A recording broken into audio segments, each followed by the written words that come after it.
Muy buenas, inquietas e inquietos de los cómics en el mundo del comic book americano y en la industria que lo rodea.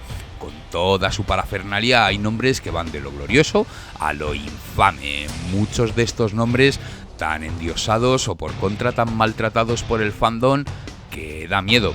Y aunque uno pensaría inmediatamente en Rob Liefeld, hoy veremos la biografía de uno de sus coetáneos, tan representativo como fértil en el mundo de la ilustración, Jim Lee, que además tendremos en la Comic Con de Málaga. Jim Lee, aunque nace en Corea, se traslada poco después a Estados Unidos y, como buena parte de sus congéneres asiáticos, adoptó su nombre, una manera de occidentalizarlo. Jim Lee proviene de una familia de tradición médica y estudió, como no, medicina, concretamente psicología, pero mientras estudiaba psicología recibe unas clases de arte moderno que le hacen decidirse por el dibujo y concretamente por los cómics.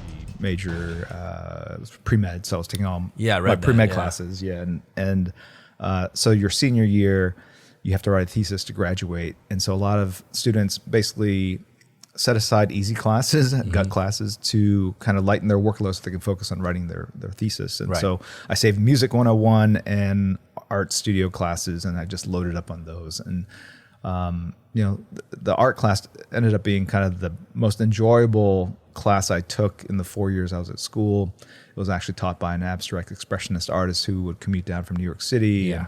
And she used to be an assistant to Frank Stella, big artist from the heyday of the 60s. And she really kind of inspired me to think about art as a career. And I didn't feel like not as knowledgeable in art history to enter into art, modern art. But I did know a lot about comics, and I thought about becoming a comic book artist when I was like 12, when I was 9 years old, 12 years old, probably every 3 years. But I really started seriously thinking about it at that point. Una vez decidido a convertirse en dibujante de cómics, envía constantemente portfolios a los editores, rechazo tras rechazo, hasta que decide presentarse en una convención de cómics para presentar personalmente su trabajo. En esta época ya realiza su primer trabajo profesional, pero como entintador, en Samurai Santa número 1 de Solson en enero de 1987, y ese mismo año le llegarían pequeños trabajos como los interiores de la segunda historia de Solo Avengers en el número 1, con un estilo aún distante del actual y con muchísimo efecto de Luca en las viñetas. O las portadas entintadas de Robocop en sus números 1 y 3, hasta ya su trabajo más consistente y duradero en Alpha Flight en los números 51-53, del 52 al 62 y el número 64. I flew out to New York. A bunch of my roommates were working on Wall Street, so I just crashed in their closet, essentially.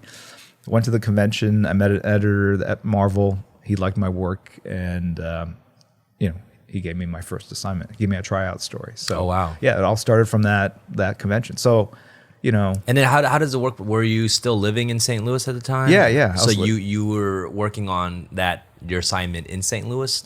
So I went back with the assignment. Oh, wow. It was like a 7-page thing. You Yeah. had 10 days to finish it. I did that on time. Then they gave me a fill-in issue of Alpha Flight, these Canadian superheroes.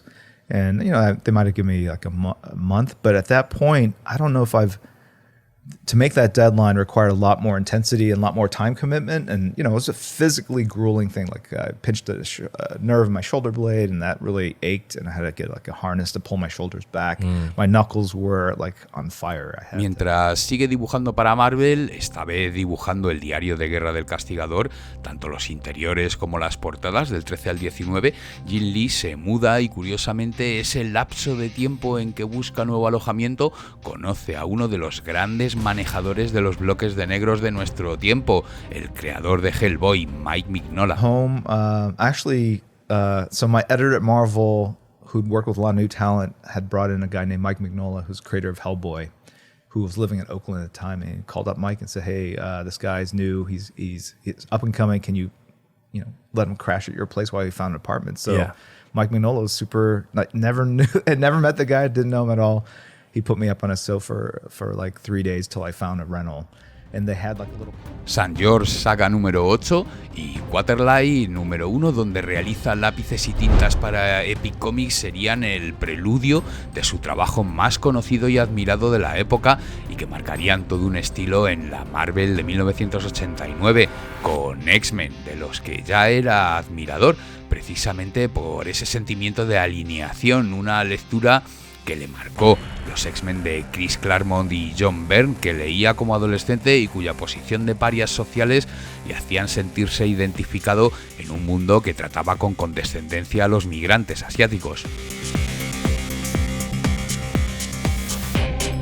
Y hacia 1988 le invitaron a realizar una sustitución puntual en la colección regular de Uncanny X-Men, la portada del 248, que hasta ahora realizaba un superlativo Marc Silvestri, cumpliendo así su sueño de la infancia. Esto hizo que John Byrne y Chris Claremont se fijaran en él y comenzara a realizar trabajos en arcos significativos como en Actos de Venganza, entre los números Uncanny X-Men 256 y 258, el arco Extinción Agenda entre los números 267 al 277, o la co-creación junto a Claremont del icónico personaje Gambit, o el cambio de look de Psylocke, y se convirtió en una figura al alza en la Casa de las Ideas después de que el propio Stan Lee escribiera una carta elogiando su trabajo.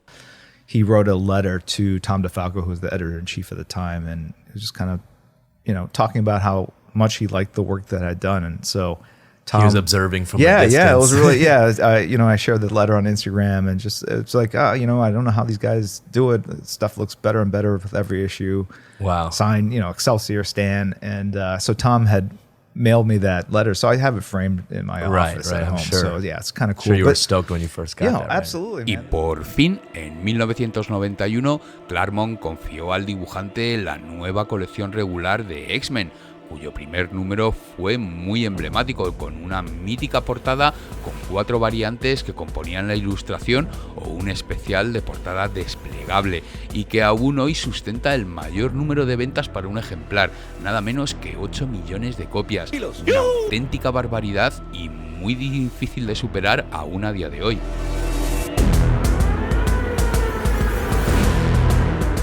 Aunque Jim Lee disfrutaba de prestigio y reconocimiento, seguía siendo, entrecomillemos esto, un trabajador temporal para una gran editorial.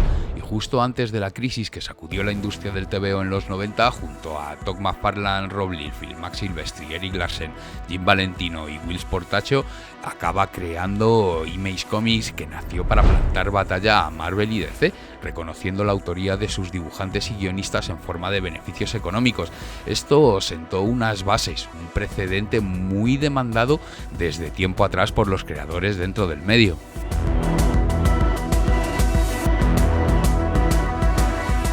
Dentro, además de Image Comics, fundaría Wildstorm. Es en Image y Wildstorm donde encontramos series ya famosas como Wildcats, Deathblood, Stormwatch o Gen 13. Este sello, Wildstorm, acabó separándose después de Image y sería el hogar de The Authority o Planetary y las colecciones de American Best Comics de Alan Moore, sello que acabaría posteriormente vendiendo a DC Comics. Pero antes de eso hubo una reconciliación con Marvel y regresaría a la Casa de las Ideas para hacer el evento Heroes Reborn, donde dibujaría el volumen 2 de Fantastic Four y Iron Man entre 1996 y 1997. Al poco tiempo de dejar Image, Jim Lee vende Wildstorm a DC con todas sus propiedades y títulos publicados, donde mantendría cierto control editorial de los títulos publicados bajo este sello, y comenzó entonces a dibujar para DC Comics. Su primer trabajo en el dibujo para DC fue en Fringe número 1 de 1999, Weird War Tales, un one-shot del 2000, 100 balas en el número 26 junto a otros autores en el 2001, o portadas para Joker Last Lag en Supergirl número 63 o Superman Man of Steel número 119 en 2001, y realizó miniseries que le reconectaron con el público del recién estrenado siglo XXI, como Batman Silencio de Loeb entre los números 606 y 619 de la colección de Batman en 2002 y 2003, o Superman por el Mañana junto a Brian Azzarello en 2004 y 2005 entre los números 204 a 215.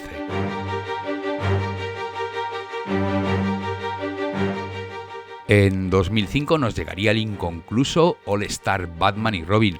Dibujó los números del 1 al 10 junto a un ya fatigado Frank Miller, o The Intimates del 1 al 6, una serie muy próxima en temática a Gen 13 o a New Mutants, con personajes, eso sí, del universo de DC Comics.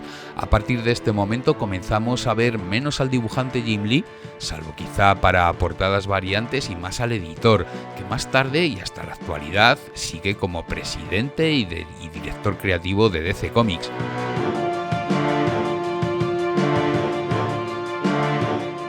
Jim Lee es conocido por su estilo detallado y dinámico, con un enfoque en la anatomía muscular y los detalles del vestuario. Su fama en Image le llegó con artistas próximos a su estilo, pero Jim Lee no cometía errores de proporción, y a diferencia, por ejemplo, de Rob Liefeld, sí sabía dibujar pies.